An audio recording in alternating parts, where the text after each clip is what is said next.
pedras preciosas, como ônix, sarbono, carbúnculo e tal. Estavas no Monte Santo de Deus, né? Eras um sinete de sabedoria. Em ti havia os pífaros e tambores. Aí você fala, pô, pífaro é tipo uma corneta, né? Tambor a gente sabe o que é. Apesar de que algumas traduções traduzem pífaros e tambores para engastes e ornamentos. Então pode significar essas duas coisas, né? Como se fosse elemento decorativo ou como se fossem instrumentos musicais. Então você vê que o Melkor da Bíblia, que é o Lúcifer, ele também tinha esse negócio, esse vínculo com a música, né? Porque a Bíblia fala que nele havia tambores e pífaros, né? Que são... O pífaro é um instrumento melódico, o tambor é um instrumento rítmico, né? Então... Vê se acha foto de pífaro aí. Pífaro é como se fosse uma cornetinha, né? Mas é uma corneta que não tem válvula, você tem que mandar as notas na boca, né? E outra coisa interessante também, você pensa no trompete, né? O trompete tem 3 válvulazinhas, mas com aquelas 3, dependendo de como o cara aperta ou não aperta, é uma nota, né, que ele consegue fazer, porque são 12 notas, né? São 7, mas os intervalos, né? Então,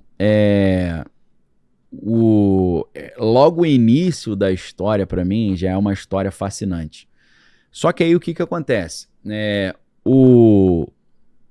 Depois desses Ainur, que são esses anjos de uma categoria maior, ele cria outra categoria inferior de anjos, que a gente poderia dizer, chamado os Maiar. Maiar também é uma categoria angelical, assim, traduzindo para uma linguagem mais cristã ocidental, mas é um pouco inferior aos Ainur. Os Ainur são seres poderosos, como se fosse principados, né? Príncipes, os mais poderosos. E aí entra uma figura muito interessante que é o Sauron. Porque quem assiste Senhor dos Anéis... o pífaro ali. Flauta doce. Até como se fosse uma flauta... dependendo do... Não sei como é que se toca na ponta, né? Tanto é que toda a pesquisa que a gente fez aqui, mais parece aquelas flauta doce mesmo, aquelas de plástico, sabe? Entendi. Então, lembrando que tem a flauta transversa, né? Que você toca de lado, e a doce que é de frente, né? Não é porque ela vem com açúcar, não. Nem com o pirulitinho do Kojak, né? Verdade. Não. Então, quem assiste os filmes vê que o arqui-inimigo é o Sauron. Só que o Sauron, ele era office boy do Melkor, entendeu? Ele não é o cara mais cascudo, né? Ele é de uma categoria inferior. Então, a figura do Sauron é muito interessante também, por vários motivos, né? A gente poderia contar a história do Melkor também. O Melkor, depois de tanto fazer besteira, ele é expulso para a Terra, ele cria um protetorado dele separado lá, e tem várias guerras contra ele, os elfos brigam contra ele, tem histórias sensacionais. Tem uma história que eu não me lembro qual é o elfo que desafia o Melkor, né? E aí, o elfo perto dele é tipo você perto do Cristo Redentor, assim, né? De tamanho. Pequenininho. Aí ele gigante chega pro elfo e fala, você vai querer brigar comigo? Ele fala, claro, ele tava vingando, que eu acho que o Melkor matou o irmão dele, ou a filha, alguma coisa assim. E aí o Melkor olhou pra ele, né, tipo uma formiga, e falou, vou pisar, né? Só que quando pisou, ele deu uma espadada na sola do pé. Ele morreu, mas ele deu uma espadada. E aí é legal que o livro fala assim, depois daqueles dias, depois desse dia, Melkor mancou eternamente. Olha. Ou seja, o cara morreu, mas deixou uma marca nele. Ele ficou mancando pra sempre. Por causa daquilo ali, né? É legal tu ver, são obras assim que tratam muito da questão da coragem, né? Isso aí é o Sauron, né? Com o anel, que é o anel, né? Que é aquele anel para todos governarem. E esse anel permitia que ele ficasse em forma física. Porque ele perde a forma física. E aí que a gente entra em outro elemento interessantíssimo. O Sauron. O Melkor, depois das guerras, ele ficou preso. E ele está preso em uma prisão espiritual para ficar 1000 anos ali. Exatamente como a Bíblia fala sobre o milênio, que Satanás fica preso 1000 anos. Quem conhece a Bíblia olha e fala que tá quase tudo ali na Bíblia, né? Tá tudo ali. Então, assim, dando um salto, né? Melkor ficou preso nessas dimensões, né, nessa prisão espiritual, e o Sauron continua ali como um espírito sem corpo, porque ele perde o corpo dele. E essa história é muito interessante. Eu vou contar essa história do Sauron, depois eu mostro o que eu aprendi de batalha espiritual em cima disso, ou como Tolkien manjava muito, né? Então o Sauron, ele ele não é humano, ele não é elfo, né? Ele não é mortal também, ele é um Maia, né? Que é tipo um anjo menor, um espírito muito poderoso, mas ele é um pouco menor, né? Então esses espíritos assim, eles poderiam assumir um corpo físico, né? Ter uma forma física, mas ele não precisava necessariamente do corpo físico para existir. Se você pensar, cara, o ser humano tem uma alma imortal. É a mesma coisa. Existe vida após a morte? Então, a alma humana pode continuar existindo mesmo sem o corpo físico. Essa que seria a ideia, né? Então, o que acontece? O Sauron, ele se deu mal ali, primeiro, na queda de Númenor. Númenor. Isso aí é a torre, né, do Sauron, né? Com o olho que tudo vê, né? Tudo tem a ver, né? Ficou boa essa representação, né? Ficou legal pra caramba, né, cara? Então essa é a torre lá de... esqueci o nome da torre, pô, pelo amor de Deus. Vê a torre aí pro nome. Porque tem a torre de Isengard, né? Que é a torre do Saruman, e tem essa aí, cara. Por isso que são as duas torres do nome do segundo livro, né? São duas torres. E claro que torre tem uma simbologia também arquetípica. Tem a carta no tarô que é a torre também, que é todo um arquétipo, né? Que tem um raio cai na torre e o cara cai lá de cima, coisa que você vê em quase todos os filmes que existem, que tem uma torre, tem isso. Cai um raio na torre e o maluco cai lá de cima. Você fala, pô, tá totalmente ligado ali ao... a Torre de Barad-dûr. Tá, a Torre de Barad-dûr. Então, Númenor, dentro da história do Tolkien, é como se fosse Atlântida, ou o Dilúvio. É uma cidade super poderosa que afundou no meio de uma grande batalha, né? Então, nessa ira do deus Eru Ilúvatar, ele afunda essa ilha, e Sauron tinha um corpo muito bonito, muito sedutor, era um anjo belo, que ele usava também para enganar as pessoas, para se passar como um cara charmosão. Só que a ilha afunda e ele afunda junto com a ilha, né? E o corpo dele é destruído e ele sobrevive apenas com o espírito, né? Porque ele tinha um anel, e um anel que ele usava ali para concentrar o seu poder, né? Então, o grande problema é que ele, depois dessa queda de Númenor, ele vira um espírito sem corpo. Ele vira um espírito ali à deriva, né? O Sauron. E sempre desejando retornar a uma forma física. E aí que entra uma teoria bíblica interessante. Existem algumas pessoas que, quando elas leem Gênesis 6, que fala, os filhos de Deus viram que as filhas dos homens eram formosas e coabitaram com elas, e nasceram os gigantes, os varões de grande renome da antiguidade. Nephilim, que é a palavra hebraica original, né? Quando fala gigantes, Nephilim em hebraico, só que Nephilim em hebraico vem da palavra nafal, que significa caído, né? Então é interessante pra caramba também, né? Tem a ver com o inglês, né? To fall, o que é muito curioso porque inglês é uma língua anglo-saxã e o hebraico é uma língua semítica, mas tem muita coisa parecida de hebraico com inglês, por incrível que pareça, né? Troca. Por exemplo, eu moro em São Paulo, né? Ani gar be São Paulo, em hebraico. Gar, morar, né? Lagur, que é o infinitivo.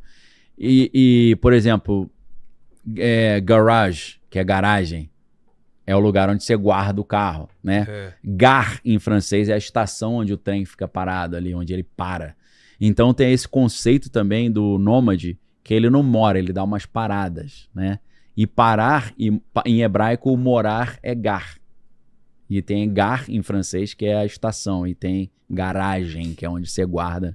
Tem muita coisa interessante, né? A própria letra hebraica Ain significa olho. Olho em hebraico é Ain, é quase ai, né? Em inglês. Né? Então, nafal é parecido, significa cair, e fall, to fall, tem uma certa semelhança, né? Total. Então, olha que interessante. Essa ideia de que uma classe angelical, que o livro de Enoque, né? Depois a gente está combinando aqui um programa sobre livros apócrifos, né? No livro de Enoque, a gente vê que uma classe angelical chamada os vigilantes, né? Ou Watchers, quase que é o Watchman, né? Do Alan Moore, né? Os Watchers são os vigilantes. Tá na Bíblia também isso, mas não com esse nome. Eles caem, né? São expulsos do céu e eles transferem a sua consciência para esses corpos gigantescos, para eles poderem habitar no mundo físico e ter relações íntimas com as mulheres. E dessas relações íntimas saem os gigantes. E o que acontece? Por causa disso, Deus manda o quê? O dilúvio. E esse dilúvio, segundo algumas linhas, matou o corpo que esses anjos estavam usando e transformou esses anjos em espíritos sem corpo. Pô. Exatamente o que a gente está vendo aqui na queda de Númenor, que é o equivalente ao dilúvio ou equivalente à queda de Atlântida. Então, quando a gente vê esses espíritos que querem incorporar nas pessoas, e muitas vezes eles entram nas pessoas que eles têm um desejo de sentir prazer sexual, de beber, fumar e tal, existe uma teoria que esses espíritos são espíritos que usavam corpos, mas que perderam esses corpos na época do dilúvio. Eles não morreram porque eles são imortais, mas o corpo físico que eles usavam, eles perderam. Exatamente a história de Sauron. Sauron teve esse problema. Ele cai, ele afunda junto com Númenor, que é o dilúvio ou Atlântida, e ele perde o seu corpo físico. E sem você entender isso, que Sauron perdeu o seu corpo físico, ele está desesperado atrás de um outro corpo físico para ele poder reinar, especificamente ter um reino físico, quando você entende isso, cara, você entende a proposta toda do Senhor dos Anéis, né, a Sociedade do Anel e tal, e você vai entender, é possível que você entenda Gênesis 6. Então isso aí é muito interessante, porque quando você está numa batalha espiritual, você está lidando às vezes com espíritos ancestrais de anjos caídos que perderam o corpo. E aí você vai fazer uma libertação, ou o que no catolicismo chama de exorcismo, é com esse tipo de ser que você está lidando. Entendeu?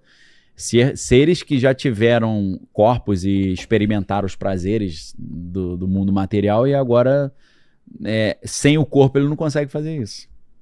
Imagina, o cara tá condenado a uma existência eterna sem ter o tato e as sensações que ele tinha, e sensações que eram de prazer imenso, né? Então tem muito esse caso, né? Que certos espíritos, a pessoa se incorpora esse espírito, a pessoa fica com uma libido gigantesca, absurda, né?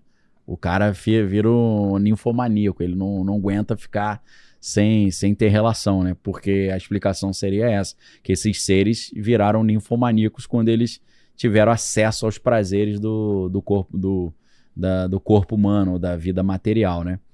Então ele é um ser que era um ser angelical, num corpo muito bonito que seduzia as pessoas, de repente vira ali um espírito desalmado ali, o que a Bíblia chama de espírito imundo, né? Então ele ficou preso ali em formas grotescas, né? Aterrorizantes, ele não conseguia voltar àquela forma bonita que ele teve, que é mais ou menos a ideia que a gente tem da Bíblia também, né? Porque Lúcifer era um modelo de sabedoria, a Bíblia fala disso, de sabedoria e de beleza, né? Lúcifer era o anjo mais belo, mais sábio. Só que aí depois ele assume uma forma meio monstruosa, né? E essa forma monstruosa geralmente se relaciona a coisas relacionadas a répteis ou peixes, né? Porque os deuses inimigos na Bíblia, eles têm ou é um dragão, uma serpente ou um peixe, como é o caso de Dagon, né? Então, não quer dizer que dragão, serpente e peixe são coisas malignas, mas esse é o tipo de forma que ele assume, né? Então, talvez essa fosse a sua forma original, porque a gente tem os 4 querubins, né? Que a Bíblia chama de os 4 seres viventes. Os 4 querubins, às vezes eles têm 4 faces diferentes ou são formas diferentes de animais. É a forma do leão, a forma do touro, a forma do homem e a forma da... Quem que faltou aqui? Da águia, se eu não estou enganado, né? Acho que é a águia. Então, os 4 seres viventes representam esses 4 tipos de seres, né? Você tem o leão, que representaria os animais selvagens, o touro, que representa os animais domesticáveis, e aí você tem o homem, que representa o reino humano, e tem também a águia, que representa os seres alados, né? Os seres que voam. Isso é muito interessante porque é a representação de constelações também, né? Você tem a constelação de Taurus, que é touro, Áquila, que é a águia, né? Andrômeda, que é o homem, e faltou quem? Léo, que é o leão, né? Sagitário. Quem conhece Cavaleiro Zodíaco já manjou. Total. Então, o que é mais louco do mundo é que a Bíblia diz que Deus voa no vento nas costas dos querubins. Então existe uma tese de que os querubins levam Deus sentado no seu trono e os querubins seriam as 4 pernas do trono de Deus. E aí, para ficar o negócio mais louco, os caras olham para o céu e veem as 4 constelações, né? Que é a constelação do leão, do touro, né? Da Andrômeda e da águia. E falam assim, poxa, se Deus está entronizado em meio aos 4 querubins, que representam isso, o trono de Deus deve ser no meio dessas 4 constelações. Entendeu? O cara olha assim e fala, é por aqui. Não sei exatamente onde é, mas é nesse espaço, entendeu? Talvez não na nossa dimensão, né? Você tem que acessar uma outra dimensão, assim como o Jardim do Éden, ele estava equivalente ali à área da Babilônia, que é o Iraque, né? Entre o Rio Tigre e o Eufrates, mas ele está numa outra dimensão. Não quer dizer que você vai lá que você vai achar. Tem que acessar um portal, né? Então, quando a gente vê esse relato dos 4 seres viventes, que vai falar do touro, da águia, do leão e do homem, a gente está vendo ali bichos domesticáveis, bichos selvagens, bichos que voam, ser humano. Tá faltando répteis e peixes, né? Então o pessoal diz que o 5º querubim era o Lúcifer. Aquilo que depois na alquimia e no ocultismo ficou conhecido como o 5º elemento.